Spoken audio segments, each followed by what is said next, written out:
Ich verpflichte mich feierlich, in der mir verbliebenen Zeit, die Gott mir gewährt, die verfassungsmäßigen Grundsätze zu wahren, die das Herzstück unserer Nation bildet. Ich glaube, er wird ein sehr guter König sein, ein mitfühlender König. Er sorgt sich um das Land. Ich habe immer gedacht, dass Charles ein wunderbarer König sein würde. Er kümmert sich um sein Land, er kümmert sich um sein Erbe, er kümmert sich um den Planeten und er kümmert sich um die Menschen. Man kann bei Charles den Wunsch erkennen, die Dinge für die Menschen besser zu machen. Er hat gesagt, ich kümmere mich um das Schicksal meiner Untertanen. Charles wollte schon immer König sein. Man kann wohl mit Fug und Recht behaupten, dass er jahrzehntelang darauf gewartet hat, König zu werden, weil er dies als die Vollendung dessen ansah, was er sein ganzes Leben lang getan hat. Der König hat, glaube ich, die längste Ausbildung in der Geschichte als Prinz von Wales hinter sich. Ich glaube es nicht. Ich weiß, dass er ein guter König sein wird. Ein fürsorglicher, mitfühlender König. Ein König für das Volk. Ich werde mich bemühen, Ihnen mit Loyalität, Respekt und Liebe zu dienen, so wie ich es mein ganzes Leben lang getan habe. Er wurde als jemand angesehen, der ziemlich streng und kühl war. Und ich denke, dass sich die öffentliche Wahrnehmung des öffentlichen Königs und des Privatmannes glücklicherweise angenähert hat. Ich glaube, mit Camilla an seiner Seite wird er wunderbar, mitfühlend und verständnisvoll sein. All das, was er sein muss. Charles ist jemand, der sehr genau weiß, dass er unglaublich hohen Ansprüchen gerecht werden muss und dass sich dieses unsichtbare Gewand der Monarchie über seine Schultern legt. Ich nehme an, als er wieder durch den Buckingham-Palast ging, dachte er, jetzt geht's los.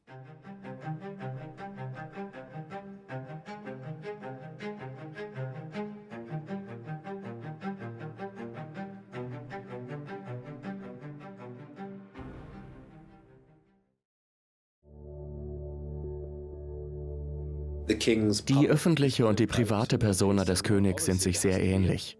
Natürlich muss es einen kleinen Unterschied geben. Ich habe immer gesagt, dass es egal ist, was man im Leben macht, solange man immer handelt. Man muss was machen. Aber mehr oder weniger ist der, den man draußen sieht, auch der er hinter verschlossenen Türen ist. Ich habe in letzter Zeit festgestellt, dass der Prinz oder König, den wir in der Öffentlichkeit sehen, dem Prinzen bzw. König, den ich kannte, sehr ähnlich ist. Deshalb ist es so interessant zu sehen, dass sie immer mehr zeigen, wie sie privat sind, was fantastisch ist.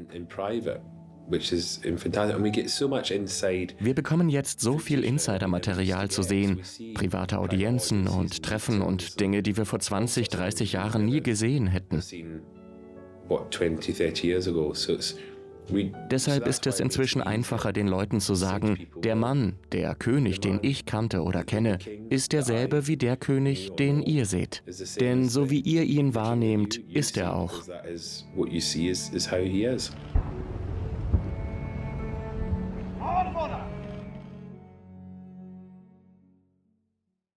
Er war ein sehr fleißiges Kind. Er war jemand, der ganz anders war als Prinz Philipp, der einen viel ungestümeren Charakter hatte. Er kam nach seiner Mutter. Seine Mutter war von klein auf ein sehr ernsthafter Mensch. Charles hat diese Ernsthaftigkeit geerbt. Aber was er hatte, was sie nicht hatte, war ein echtes Interesse am Lernen und ein echtes Interesse an Büchern. Das wird als ziemlich ungewöhnlich angesehen, weil Mitglieder der königlichen Familie traditionell nicht als Intellektuelle gelten. Sein intellektuelles Interesse hat er womöglich von den Kindermädchen. Königin Elizabeth war eine sehr schöne Mutter. Und wenn man bedenkt, dass sie mit 25 Jahren Königin wurde. Prinz Charles war, glaube ich, 4 Jahre alt und Prinzessin Anne war erst 3, als die Königin gekrönt wurde. Ihre Kinder wurden ihr also praktisch weggenommen. Sie hatte einfach keine Zeit, mit ihnen zusammen zu sein.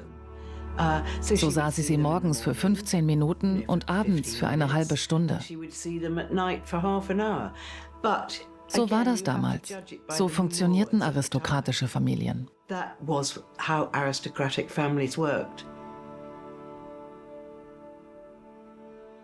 Die Krönung 1953 war ziemlich interessant, weil Charles gerade alt genug war, um dabei zu sein und zu verstehen, was vor sich ging. Und zwar auf eine Art und Weise, wie es keines seiner Geschwister, die später geboren wurden, konnte. Für einen kleinen Jungen muss das eine ziemlich überwältigende Erfahrung gewesen sein. Den Prunk, der Lärm, die schiere Zahl an Menschen. Aber er hatte wahrscheinlich da schon im Hinterkopf, das wird alles auch für mich mal so sein.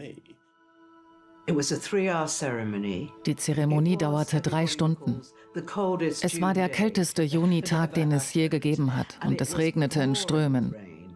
Das war 1953. Die Armee war riesig. Die sogenannten Streetliner säumten die Straßen und ihnen war allen sehr kalt.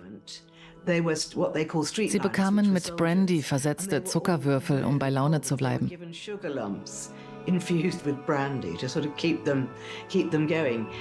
Die Zeremonie selbst war sehr, sehr steif und religiös und dramatisch.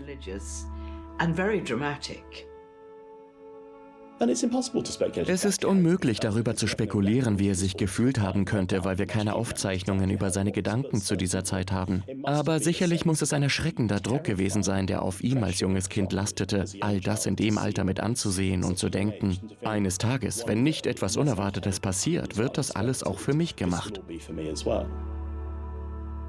Er war das älteste von 4 Geschwistern und man kann sagen, dass er, weil er der Erste war und weil er Prinz von Wales und schließlich König werden sollte, immer das Gefühl hatte, derjenige zu sein, dem die meiste Aufmerksamkeit galt. Ich denke, dass es eine Zeit gab, in der er durchaus aufblühte, denn wer würde das nicht, wenn einem ständig gesagt wird, dass man der Wichtigste ist? Hier kommt er mit seiner Mutter und seinem Vater. Der Schuldirektor empfängt die königliche Gesellschaft.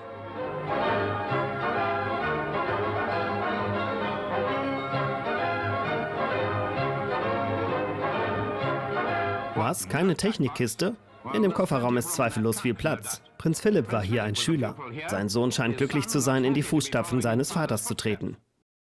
Charles wurde auf die öffentliche Schule in Schottland in Gordonston geschickt, eine berüchtigte, harte Schule, in der es im Wesentlichen hieß, wer sein Kind liebt, züchtigt es. Aber Prinz Philipp, der ebenfalls in Gordonston gewesen war, sah dies als Gelegenheit, seinen Sohn zum Mann zu machen. Es machte Charles jedoch verbittert und zu einem ziemlich verschlossenen Menschen. Und er dachte tatsächlich, dass Gordonston gut für Charles sein würde, weil es im Norden Schottlands lag, weit weg von der Presse. Es sollte ein wunderbares Leben im Freien sein. Und man legte großen Wert auf die Schulung des Geistes und die Ausbildung des Gehirns. Philipp dachte, es wäre perfekt. Ich glaube, die Königin und die Königin-Mutter waren der Meinung, dass es für einen so sensiblen jungen Mann besser gewesen wäre, nach Eton zu gehen. Prinz Philipp wollte, dass sein Sohn ein Ebenbild von ihm ist. Er wollte, dass er ein Macho ist, sportlich und eine starke Persönlichkeit hat. Nun, Charles war ganz und gar nicht so. Er war sehr schüchtern, nicht besonders sportlich, ein wenig unbeholfen und nicht wirklich der Sohn, den Philipp sich erhofft hatte. Als Charles heranwuchs, funktionierte ihre Beziehung einfach nicht. Der große Hof des Trinity College Cambridge und die königliche Prozession sind angekommen. Die Minis unterstrichen die Hoffnung von Prinz Charles, dass seine Zeit in Cambridge nicht von Ehrerbietung gegenüber seinem königlichen Status erfüllt sein wird. Als erster Prinz von Wales seit 100 Jahren wird er im New Court wohnen. Hier fand er einen Freund, den Studenten Robert Woods, Sohn des Dekans von Windsor, der im 3. Jahr studiert. Vor Charles war es üblich, dass Monarchen nach Oxford oder Cambridge gingen. Ich meine, Edward VIII., der Prinz von Wales war, ging auf das Modern College Oxford. Aber die meisten Leute gingen nur auf die Universität, um einen Schein zu erwerben, während Charles tatsächlich mit der Absicht nach Cambridge ging, zu studieren. Aber er hatte eine sehr gute Zeit in Cambridge, denn ich glaube, nach den Entbehrungen der Vorbereitungsschule und des Internats fand er Menschen, mit denen er sich wohlfühlte. Ein akademisches Umfeld, das ihm gefiel.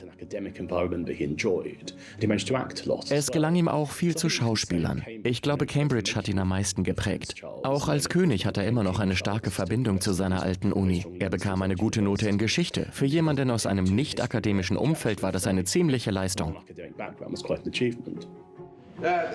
So, jetzt lasse ich ein bisschen nach. Ja, man muss die Anstrengung auf sich nehmen. Das ist wirklich sehr aufregend, meine Damen und Herren. So etwas habe ich ja noch nie gesehen. Ich glaube, ich habe hier ein ziemlich großes Exemplar. Es ist wirklich sehr groß. Oh!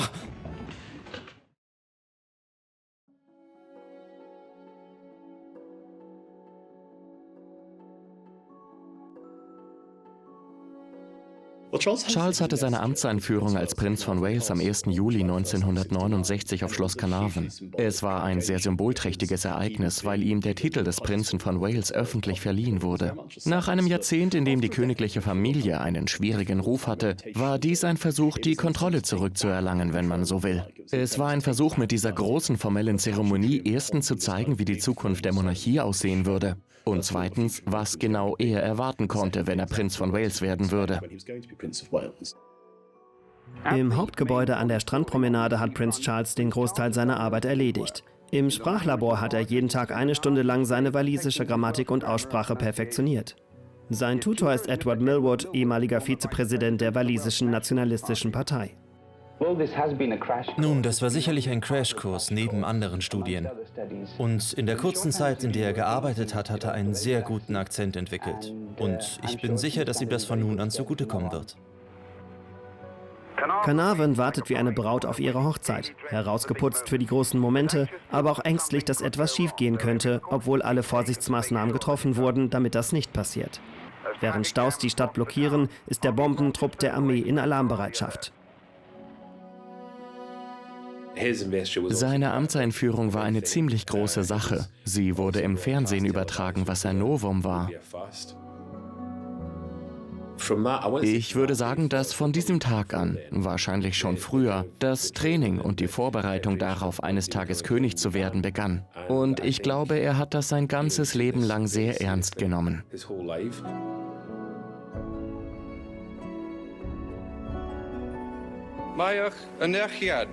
Wedi fy nghyffordd yn ddwys, a gallaf eich sicrhau fy mod wedi cymryd sylwi o'r gobeithion am lygwyd anddyn nhw.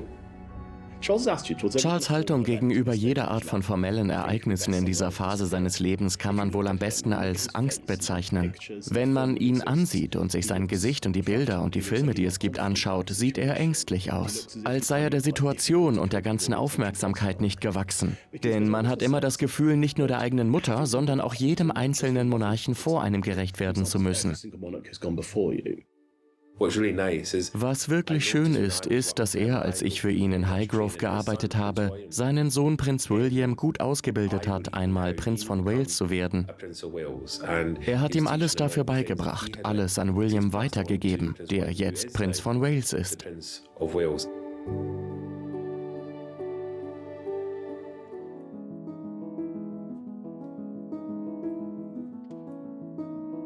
Ein Thronfolger hat eine ganze Reihe von Aufgaben, die ziemlich langweilig sind. Ich meine, zu Veranstaltungen zu gehen, Dinge zu eröffnen, Leute zu treffen.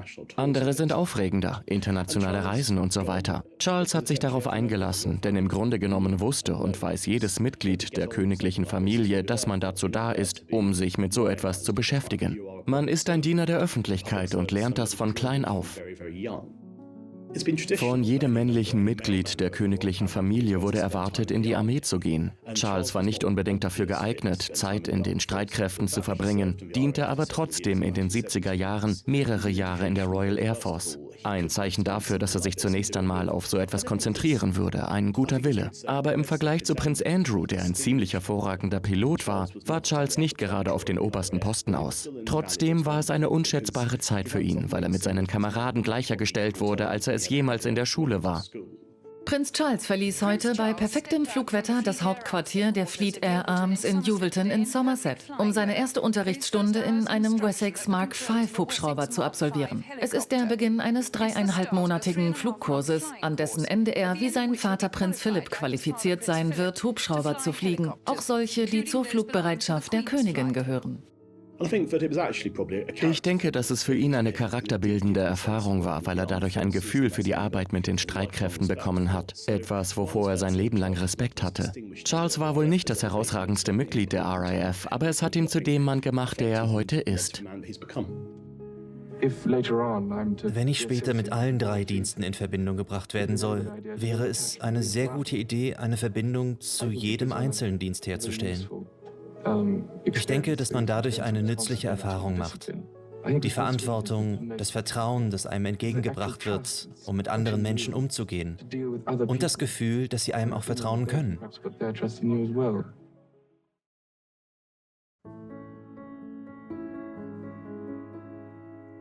Charles' Großonkel Dickie Mountbatten, Lord Mountbatten, soll einmal zu ihm gesagt haben, es sei wichtig für ihn, sich die Hörner abzustoßen, bevor er heiratet. Charles hatte wirklich das Gefühl, dass von ihm ein Junggesellenleben erwartet wurde, denn sein Vater hatte kein besonders ausgeprägtes Junggesellenleben. Er hatte zwar Freundinnen, aber er hatte keine ernsthaften Beziehungen, bevor er Prinzessin Elizabeth heiratete. Wir sprechen da über eine Familie, die allgemein fand, dass er nicht heiraten sollte, bevor er 30 ist, sich aber mit so vielen Leuten wie möglich treffen und sehen sollte, was dabei herauskommt. Er war allerdings nicht unbedingt ein Frauenheld. Als Prinz von Wales hätte es dennoch genügend Leute gegeben, die ihn geheiratet hätten. Charles ist ein sehr altmodischer, sehr respektvoller, charmanter Mann. Er mag Frauen. Er ist definitiv kein Frauenhasser. Und er ist auch ein Menschenfreund.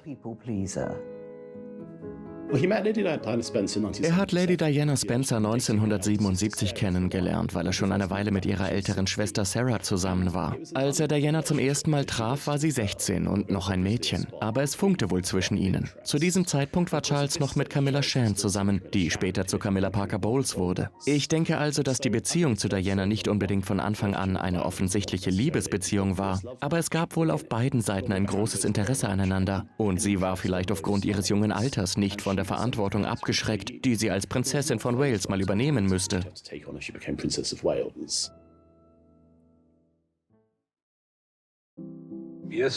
Gestern waren Sie noch ein Kindermädchen. Jetzt sind Sie dabei, den Prinzen von Wales zu heiraten. Und eines Tages werden Sie höchstwahrscheinlich Königin sein. Das ist eine gewaltige Veränderung für jemanden, der, wenn ich das so sagen darf, 19 Jahre alt ist. Das ist es, aber ich habe mich in den letzten 6 Monaten ein bisschen darauf vorbereitet. Und bei Charles und mir kann nichts schiefgehen. Er steht mir zur Seite. Die Monate zwischen der Verlobung und der Hochzeit waren hektisch, oft aufregend, manchmal anstrengend.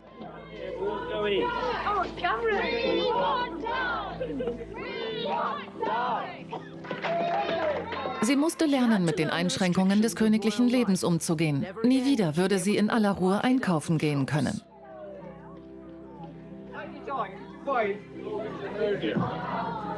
Prinz Charles musste die Verpflichtungen, die er vor der Bekanntgabe der Verlobung eingegangen war, einhalten. Und das bedeutete eine gewisse Trennung.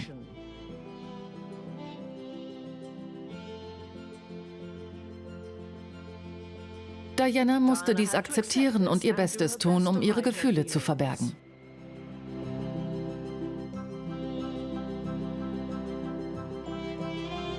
Als Charles und Diana bei ihrem Verlobungsinterview gefragt wurden, ob sie verliebt seien, antwortete sie, natürlich. Und Charles zuckte mehr oder weniger mit den Schultern und sagte, was auch immer Liebe bedeutet. Diana antwortet, weil sie sich nicht auf eine tiefergehende Frage einlassen will. Sie will die Antwort wegwischen. Charles, was auch immer Liebe bedeutet, ist meiner Meinung nach ein Versuch seinerseits zu sagen, das ist eine lächerliche Frage, warum fragen Sie mich das? Ich bin nicht daran interessiert, darauf zu antworten. Es war jedoch das Schlimmste, was er hätte sagen können, denn jahrzehntelang wurde das so aufgefasst, als ob er Diana nicht lieben würde. Er tue das, weil er glaubt, dass er es müsse. Er würde dazu gezwungen. Ich glaube, dass viel öffentlicher Groll gegen Charles entstanden ist, weil man glaubte, er würde Diana nicht lieben. Und diese Reaktion hat, glaube ich, zu ihrem Verlust geführt.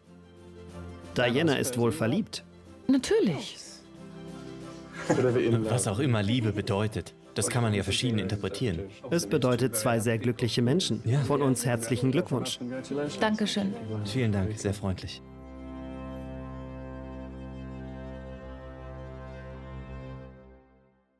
Die königliche Hochzeit war bei weitem das größte Ereignis für die königliche Familie, das es seit der Krönung vor fast 30 Jahren gegeben hat. Und es war etwas, für das die Menschen auf den Straßen Schlange standen. 100 Millionen Menschen sahen weltweit zu, weil es der königlichen Familie Glanz und Glamour verlieh. Der berühmte Kuss auf dem Balkon des Buckingham-Palastes war eines der meistgezeigten Bilder der königlichen Familie im 20. Jahrhundert. Und es war einer dieser Tage, die voller Prunk und Pomp waren. Damit sollte Anfang der 1980er Jahre gezeigt werden, dass Großbritannien immer noch in der Lage war, ein solches Ereignis zu veranstalten. Es würde die Menschen immer noch begeistern. Es würde immer noch zeigen, was sogenannte weiche Macht bewirken kann. Die besten Plätze sind ausgebucht und alle sorgen dafür, dass es ein großer Tag wird. Der Buckingham-Palast, der so viele königliche Bräute gesehen hat, seit die junge Königin Victoria als erste vor 141 Jahren Prinz Albert heiratete. Die königlichen Kutschen, die Prozession der Königin und die kleine Prozession von Prinz Charles fahren die begrünte Allee hinunter zum Admiralty Arch in der Ferne. Und 5 Minuten nach dem Prinz kommen Lady Diana und ihr Vater in der gläsernen Kutsche aus Karens Haus, nur in Polizeibegleitung, weil sie noch nicht königlich ist. Diana war also mittendrin. Sie war zu diesem Zeitpunkt noch so jung, erst 20 Jahre alt. Und die Vorstellung, vor den Kameras und den Medien der ganzen Welt zu stehen und einen Auftritt hinlegen zu müssen, muss absolut erschreckend gewesen sein. Charles hatte mehr Erfahrung darin, er hat es schon länger gemacht, aber auch für ihn muss es überwältigend gewesen sein.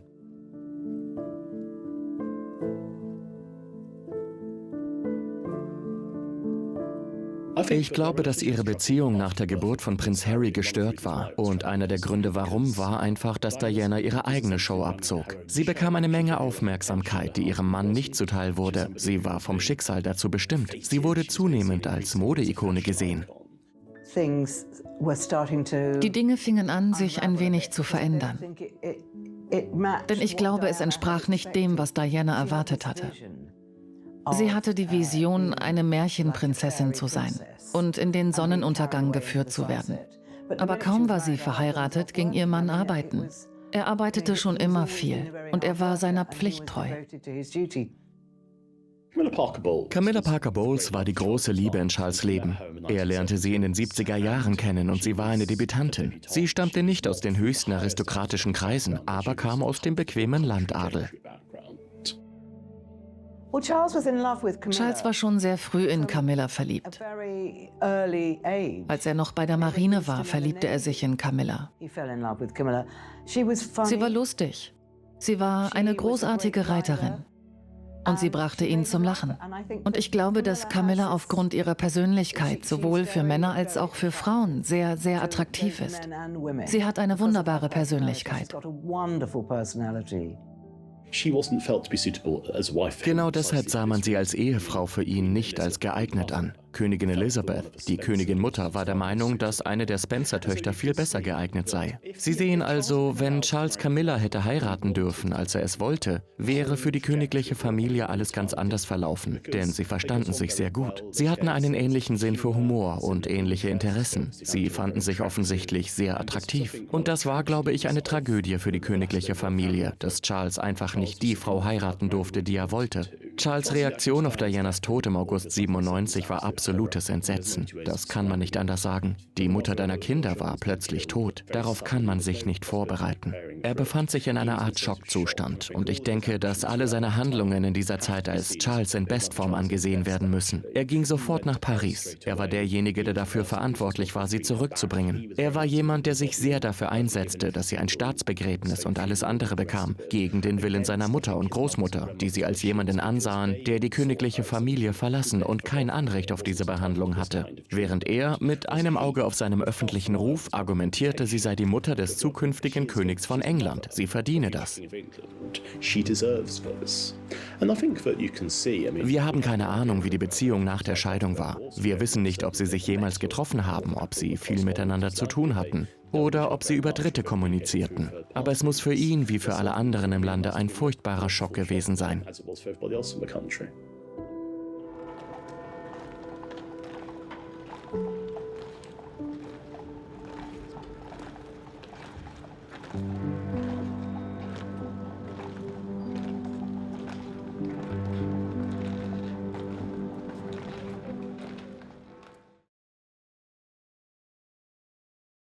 Die Hochzeit von Charles und Camilla im Jahr 2005 war eine zivile und keine religiöse Zeremonie. Und ich glaube, jeder im Land hatte das Gefühl, dass sie es endlich geschafft hatten, sich gegenseitig glücklich zu machen. Wenn er Camilla 25 Jahre früher hätte heiraten dürfen, wäre die Welt ein viel besserer Ort gewesen. Aber ich denke, es wurde extra alles so gedreht, dass Camilla zu Dianas Lebzeiten als Schurkin angesehen wurde, was sie aber nicht ist. Sie ist eine sehr charmante, liebenswerte Frau. Dann aber, ein Jahr oder so nach Dianas Tod, gab es eine PR-Kampagne.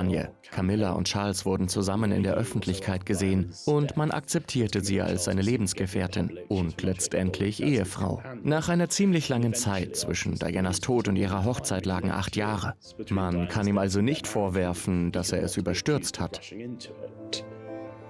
Die Königin sah die Veränderung in Camilla und sah ihr Pflichtbewusstsein und ihre Hingabe zu Charles, weil sie ihm so sehr hilft und er sie an seiner Seite haben will, an der sie auch sein will. Sie steckt also fast in einer Art Königin-Mutter-Rolle. Die Königin-Mutter war für ihren Mann in schwierigen Zeiten da. Und ich denke, Camilla wird für Charles da sein. Ich freue mich für den Prinzen von Wales und Camilla Parker Bowles. Das ist eine sehr schöne Nachricht.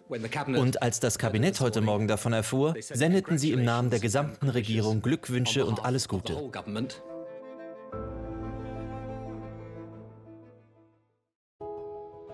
Sie haben lange genug gewartet, aber heute Abend haben sie sich als Paar geoutet, das bald heiraten wird. Wenn man so lange zusammen ist, kann man wohl auch einen Ring verlangen. Und hier enttäuscht die königliche Familie nicht. Camilla trug einen riesigen Diamanten an ihrem Finger. Und sie war eindeutig in einem Hochgefühl. Glückwunsch. Ich danke Ihnen vielmals.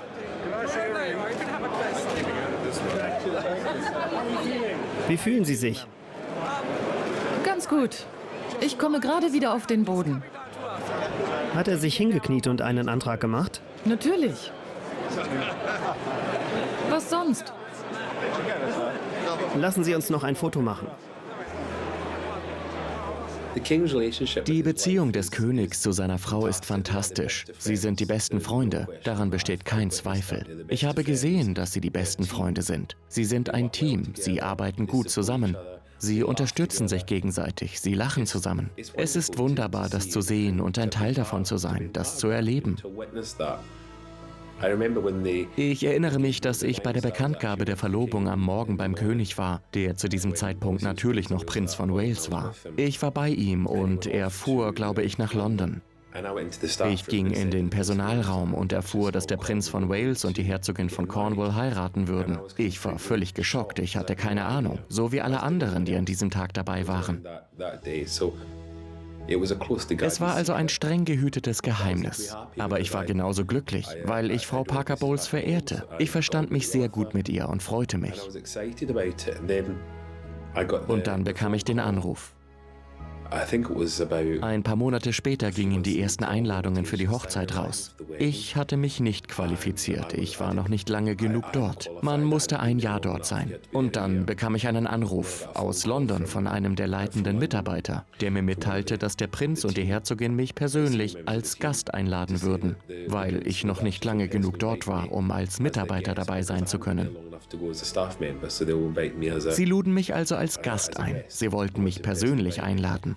Und ich konnte es gar nicht glauben. Ich erinnere mich noch sehr gut an diesen Tag. Ich war so aufgeregt, dass ich den Hörer auflegte und mit meiner Familie und meinen Freunden telefonierte. Ihr glaubt's nicht, ich bin zur Hochzeit eingeladen. Es sind jetzt 8 Tage bis zur Hochzeit. Darf ich Sie fragen, wie Sie sich fühlen? Und wie sich insbesondere die Prinzen William und Harry mit Blick auf die Hochzeit fühlen? Sehr glücklich. Sehr erfreut. Wird ein guter Tag. Prinz Charles, wie geht es Ihnen? Nun, das ist ein schöner Gedanke, nicht wahr? Sehr froh, dass Sie davon gehört haben. Prinz William, freuen Sie sich darauf, Trauzeuge zu sein? Ja, sehr, auf jeden Fall. Solange ich die Ringe nicht verliere, ist alles gut. Wenn man nur eine Verantwortung hat, geht bestimmt was schief.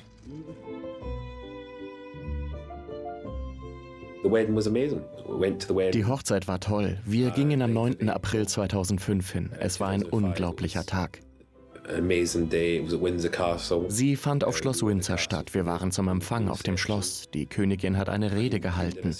Es waren alle Mitglieder der königlichen Familie da. Es herrschte eine richtige Partystimmung. Es war lustig. William und Harry waren da. Es wurde viel gelacht. Es war sehr lustig, William und Harry dabei zuzusehen, wie sie dem Auto hinterherjagten, als es mit dem Prinz von Wales und der Herzogin von Cornwall davonfuhr. Ich glaube, sie haben den hinteren Teil des Wagens dekoriert. Es war einfach wunderbar. Sie war immer eine Unterstützung für ihn. Sie war immer absolut wunderbar.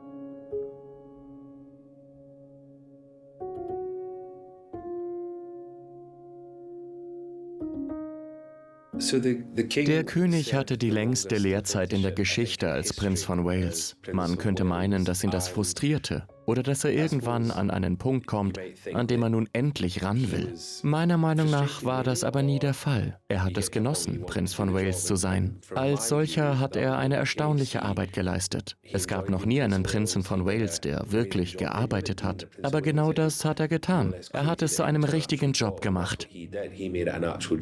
Ich freue mich, sagen zu können, dass wir heute Abend ein neues Mitglied in unserem Wetterteam haben. Ich übergebe das Wort. Eure Hoheit? Nun, uns zeigt sich ein unbeständiges Bild zum Ende der Woche. Heute Nachmittag wird es in den meisten Teilen Schottlands kalt, nass und windig. Wir stehen unter dem Einfluss von Tiefdruckgebieten und die nach Norden ziehende Wetterfront bringt Wolken und Regenschauer mit sich. Am stärksten wird der Regen natürlich über den Grenzregionen und um Edinburgh sein, wo es zu schwierigen Straßenverhältnissen kommen kann. Im Westen wird der Regen leichter. Vielleicht gibt es ein paar trockenere Phasen rund um Dumfries Haus. Aha. In den höheren Lagen der Highlands und in Aberdeenshire wird es Schnee geben und über Balmoral kann es stürmen. Wer zum Teufel hat denn diesen Text geschrieben? Also im weiteren Verlauf des Nachmittags wird das trockenere und heitere Wetter vor allem über den nördlichen Inseln und dem hohen Norden des Festlands liegen. Also ein wenig dunstiger Sonnenschein auf der Burg von May Caithness. Aber überall ein kalter Tag mit Temperaturen von nur 8 Grad und einem lebhaften Nordostwind. Zum Glück ist heute kein Feiertag.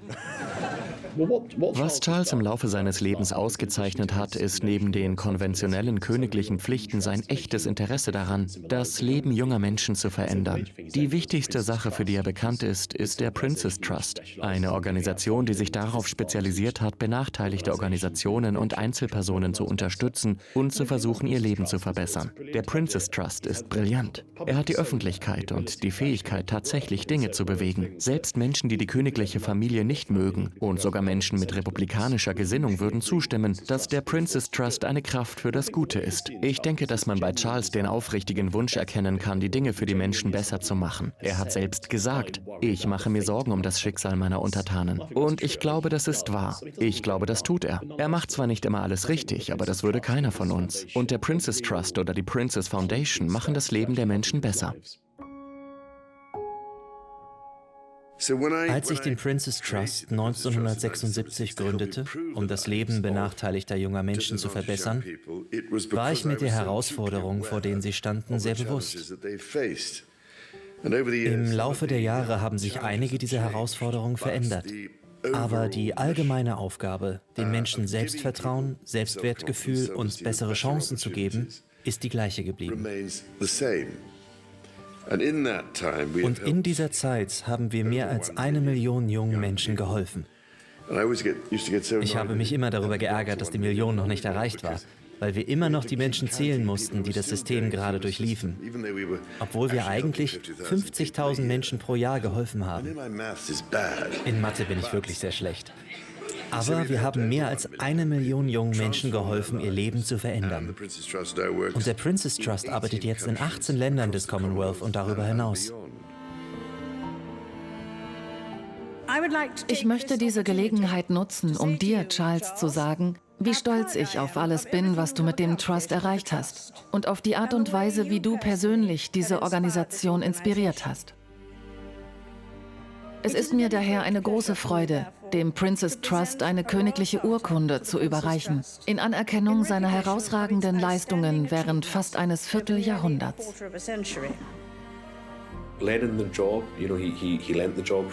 Er hat den Beruf von seiner Mutter und seinem Vater gelernt. Seine Ausbildung war immer darauf ausgerichtet, ihn auf den Tag vorzubereiten, an dem er König wird. Ich glaube, niemand hätte sich je vorstellen können, dass er so lange Prinz von Wales sein würde. Aber das hat ihn in die Lage versetzt, das Land und die Welt, in der wir heute leben, wirklich gut zu verstehen. Wenn Sie mich also fragen, ob er der beste Mann für das Amt ist, ich denke, er ist es, weil er eine erstaunliche Ausbildung genossen hat. Und wie die Königin einmal sagte, Ausbildung ist am Ende alles. Das ist die Antwort auf alles. Und es ist wahr. Denn die Ausbildung, die ihr Sohn genossen hat, hat ihn jetzt in die Lage versetzt, seinen Beruf auch auszuüben.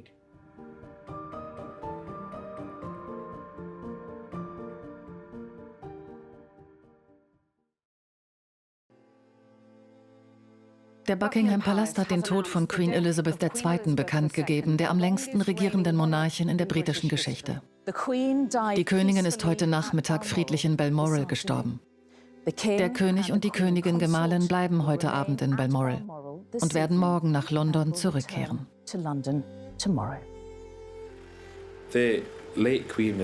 Die verstorbene Königin und der König waren sich sehr, sehr nahe. Zu ihrem Sohn hatte sie ein wunderbares Verhältnis.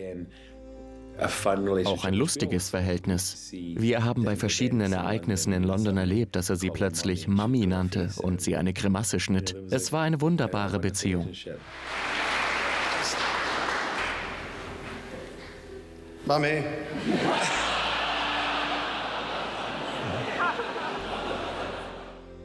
Aber sie haben sich gegenseitig respektiert. Er hat seine Mutter wirklich respektiert. Er respektierte die Tatsache, dass sie Königin war und alles, wofür das stand.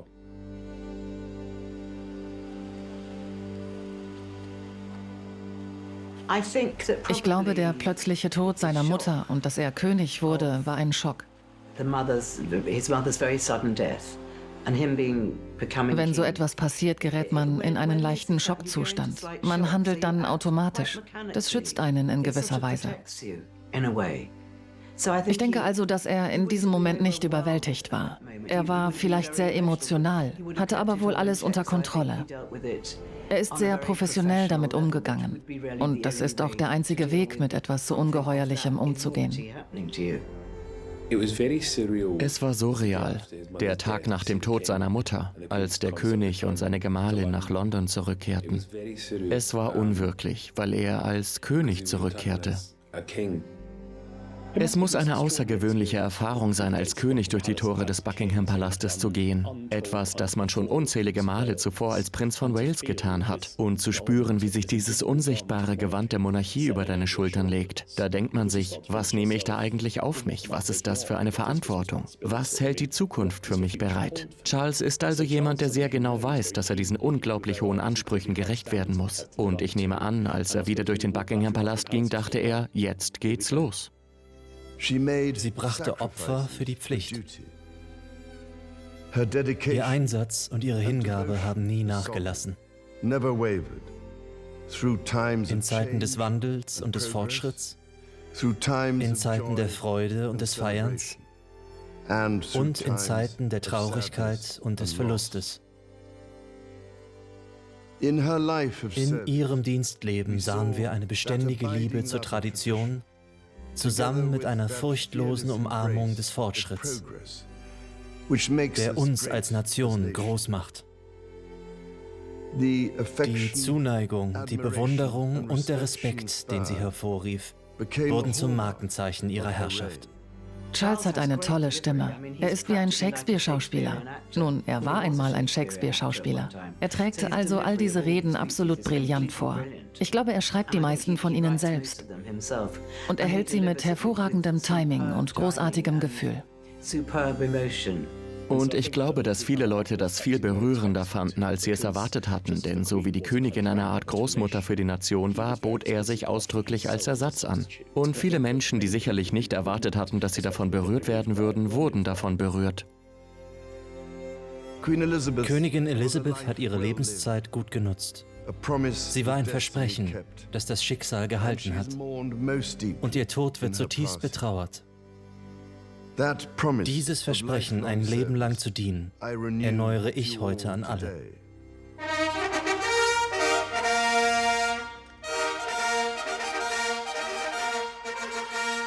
Draußen auf dem königlichen Hof ertönen die Staatstrompeten. Vor der Verlesung der Meldung kündigte dieser Teil der Zeremonie die bevorstehende Nachricht an die Nation an.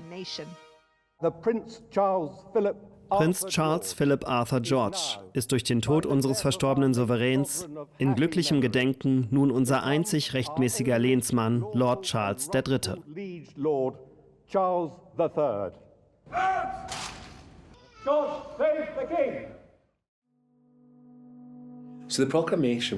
Die Proklamation war etwas ganz Besonderes, denn ein Teil davon war immer privat.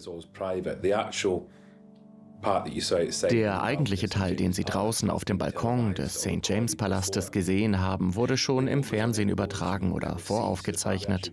Aber was drinnen vor sich geht, sieht man nie. Die Tatsache, dass wir ihn bei der Eintragung und allem anderen sehen konnten, war also etwas ganz Besonderes, auch wenn es ein oder zwei kleine komische Momente gab. Aber es war ein historisch wichtiger Moment für ihn und für uns, dass wir das miterleben durften. Ich war erstaunt, dass wir das sehen durften. Und auch das ist wohl etwas, woran wir uns nun immer erinnern werden. Es war etwas ganz Besonderes, das zu sehen. Die Herrschaft meiner Mutter war unvergleichlich in ihrer Dauer, ihrer Hingabe und ihrem Einsatz. Auch wenn wir trauern, danken wir für dieses äußerst treue Leben. Die Proklamation von König Charles III., die nach seiner Ernennung zum König stattfand, war in jeder größeren Stadt in Großbritannien angekündigt worden, weil es so etwas schon lange nicht mehr gab. Seit 1950 nicht mehr. Das Interesse daran war groß, denn die Menschen hatten noch nie eine Proklamation gesehen. Nun sehen sie, wie dieser Mann zum König proklamiert wird, was wiederum schon seit Jahrhunderten geschieht. Aber es hat immer noch eine enorme symbolische Bedeutung für die Wiederbelebung der Monarchie und die Wiederbelebung des Königtums. Denn nicht viele der heute lebenden Menschen werden sich an König George VI. Erinnern, seinen Großvater. Wieder einen König zu haben, ist also wirklich ein Novum.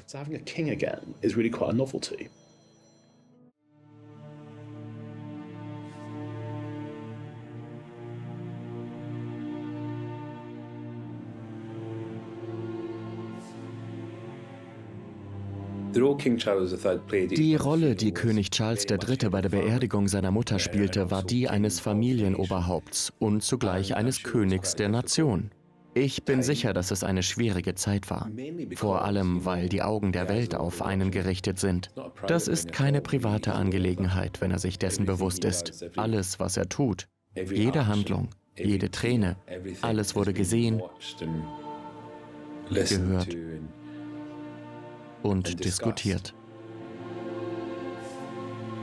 Charles war offensichtlich dafür verantwortlich, dass die Beerdigung so reibungslos verlief, weil er im Mittelpunkt der Aufmerksamkeit stand. Er war die Person, auf die die meisten Leute schauten, weil sie wissen wollten, wie es für ihn laufen würde. Er war jemand, der an dem Tag, an dem er hinter dem Sarg herging, im Mittelpunkt des öffentlichen Interesses stand. Und er hat alles außergewöhnlich gut gemacht. Die Beerdigung war sehr gut organisiert. Natürlich war sie das. Sie war seit Jahren geplant, aber sie verlief reibungslos. Und Charles' Beteiligung ist der Beweis dafür, dass alles gut funktionierte.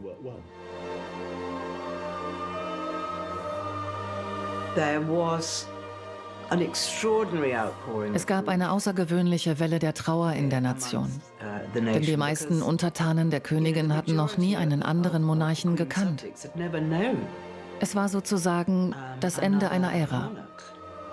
Es war nicht nur ihr Tod, es war das Ende einer Ära. Es war das Ende des elisabethanischen Zeitalters.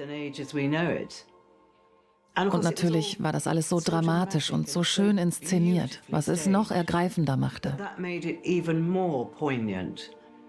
Die Soldaten, die wunderbare Musik, Die Leute, die für die Königin gearbeitet hatten, die hinter ihrem Sarg hergingen, das war alles sehr, sehr bewegend. Und die Menschenmenge weinte oder jubelte oder war einfach still, ganz still. Man konnte eine Stecknadel fallen hören. Ich erinnere mich, als Diana starb und den Tag ihrer Beerdigung. Man konnte nur die Vögel hören, sonst nichts. Kein Geräusch aus der Menge. Das ist hochemotional.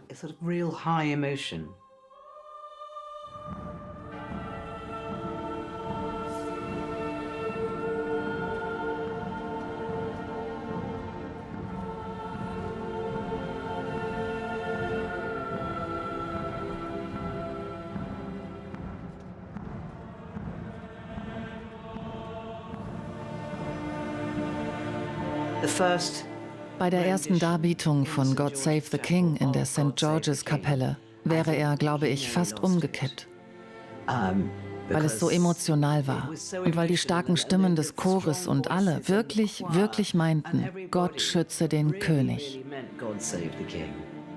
Das muss für Charles außergewöhnlich gewesen sein.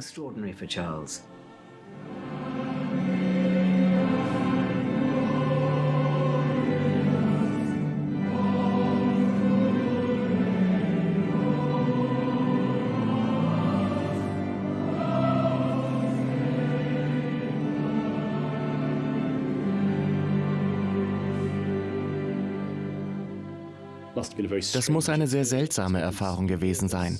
Denn du hörst dieses Lied, das du schon 1 Million Mal gehört hast, das für deine Mutter bestimmt war. God Save the Queen. Und es geht plötzlich um den König und es geht um dich. Das muss befreiend, aber auch überwältigend gewesen sein. Ich glaube nicht. Ich weiß, dass er ein guter König sein wird. Er wird ein fürsorglicher, ein barmherziger König sein. Ein König für die Menschen. Ich bin immer davon ausgegangen, dass Charles ein wunderbarer König sein würde, weil er sich so sehr kümmert.